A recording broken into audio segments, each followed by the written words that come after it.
ਬਿਸਮਿਲ੍ਲਾਹਿਰਰਹਿਮਾਨਿਰਰਹੀਮ अस्सलामु अलैकुम जी आया ਨੂੰ ਰੈਕਸ ਕਿਚਨ ਵਿੱਚ ਸਾਰੇ ਦੋਸਤਾਂ ਨੂੰ ਖੁਸ਼ ਆਮਦੀਦ। ਅੱਜ ਮੈਂ ਤੁਹਾਡੇ ਵਾਸਤੇ ਗੋਲਾ ਕਬਾਬ ਦੀ ਰੈਸਪੀ ਲੈ ਕੇ ਆਇਆ।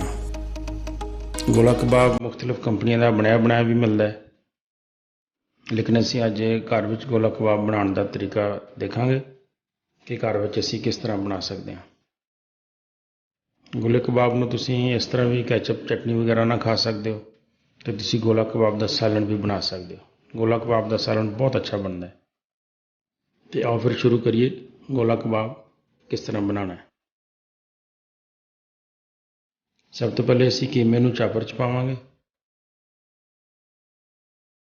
ਉਹਦੇ ਨਾਲ 2-3 ਹਰੀਆਂ ਮਿਰਚਾਂ ਪਾ ਲਓ ਤੇ ਫਰਾਈ ਕੀਤਾ ਹੋਇਆ ਪਿਆਜ਼ ਪਾ ਲਓ, ਨਾਲ 1 ਚਮਚ ਲਾਲ ਮਿਰਚ ਦਾ,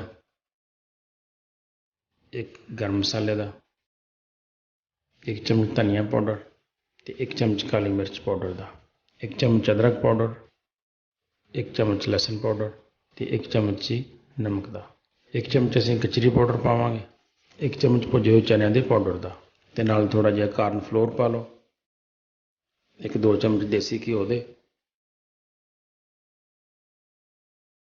ਤੇ ਥੋੜ੍ਹਾ ਜਿਹਾ ਹਰੇ ਧਨੀਏ ਦੇ ਪੱਤੇ। ਇਹ ਸਾਰੀਆਂ ਚੀਜ਼ਾਂ ਪਾ ਕੇ ਅਸੀਂ ਅੱਛੀ ਤਰ੍ਹਾਂ ਚਾਪ ਕਰ ਲੈਣੀਆਂ।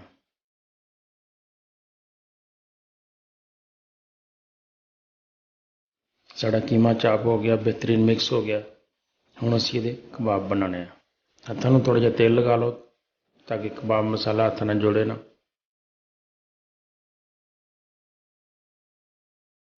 ਥੋੜ੍ਹਾ ਕੀਮਾ ਲੈ ਕੇ ਇਸ ਤਰ੍ਹਾਂ ਛੋਟੇ ਕਬਾਬ ਬਣਾਓ।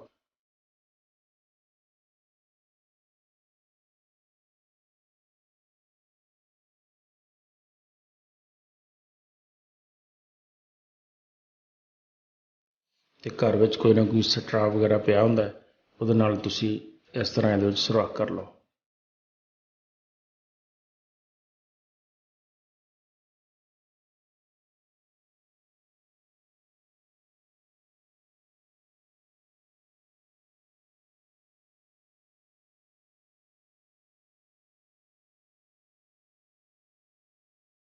ਇਸ ਤਰ੍ਹਾਂ ਹੀ ਤੁਸੀਂ ਸਾਰੇ ਕਬਾਬ ਬਣਾ ਕੇ ਰੱਖ ਲਓ। ਤੇ ਹੁਣ ਅਸੀਂ ਇਹਨੂੰ ਫਰਾਈ ਕਰਦੇ ਹਾਂ। ਪੈਨ ਵਿੱਚ ਥੋੜ੍ਹਾ ਜਿਹਾ ਤੇਲ ਪਾ ਕੇ ਗਰਮ ਕਰੋ। ਅਸੀਂ ਸ਼ੈਲੋ ਫਰਾਈ ਕਰਾਂਗੇ। ਤੇਲ ਗਰਮ ਹੋ ਜਾਏ ਤੇ ਇਸ ਤਰ੍ਹਾਂ 1-2 ਕਬਾਬ ਪਾ ਕੇ ਤੇ ਉਹਨਾਂ ਨੂੰ ਅਸੀਂ ਫਰਾਈ ਕਰਨਾ ਹੈ।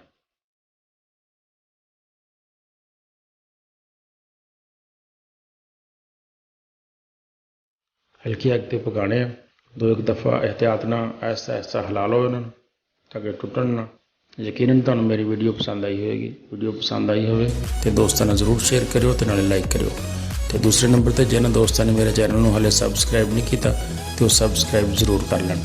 ਲੇਕਿਨ ਸਬਸਕ੍ਰਾਈਬ ਕਰਨ ਦਾ ਤਰੀਕਾ ਮੈਂ ਤੁਹਾਨੂੰ ਦੱਸਾਂ। ਵੀਡੀਓ ਨੂੰ ਕਮ ਸੇ ਕਮ 2-3 ਮਿੰਟ ਜ਼ਰੂਰ ਦੇਖਣਾ ਹੈ, ਉਸ ਤੋਂ ਬਾਅਦ ਸਬਸਕ੍ਰਾਈਬ ਕਰਨਾ ਹੈ। ਅਗਰ ਤੁਸੀਂ ਵੀਡੀਓ ਨੂੰ ਬਿਲਕੁਲ ਥੋੜ੍ਹਾ ਦੇਖੋਗੇ ਤੇ ਸਬਸਕ੍ਰਾਈਬ ਕਰ ਦਿਓਗੇ, ਉਹ ਸਬਸਕ੍ਰਾਈਬ ਕਰਨ ਦਾ ਕੋਈ ਫਾਇਦਾ ਨਹੀਂ ਹੋਏਗਾ, ਨਾ ਤੁਹਾਨੂੰ ਤੇ ਨਾ ਮੈਨੂੰ, ਕਿਉਂਕਿ YouTube ਉਸ ਸਬਸਕ੍ਰਾਈਬ ਨੂੰ ਕੈਂਸਲ ਕਰ ਦਿੰਦੀ ਹੈ। ਬੜੀ ਮਿਹਰਬਾਨੀ, ਜਦੋਂ ਵੀ ਕਿਸੇ ਨੂੰ ਸਬਸਕ੍ਰਾਈਬ ਕਰੋ ਉਹ ਨਾਲ ਤਾਵਨ ਕਰੋ ਤੇ ਤੁਸੀਂ ਵੀਡੀਓ ਨੂੰ ਕਮ ਸੇ ਕਮ ਅੱਧੀ ਜ਼ਰੂਰ ਦੇਖ ਲਓ। ਵੀਡੀਓ ਦੇਖਣ ਦਾ ਬਹੁਤ ਸ਼ੁਕਰੀਆ। अस्सलाम वालेकुम।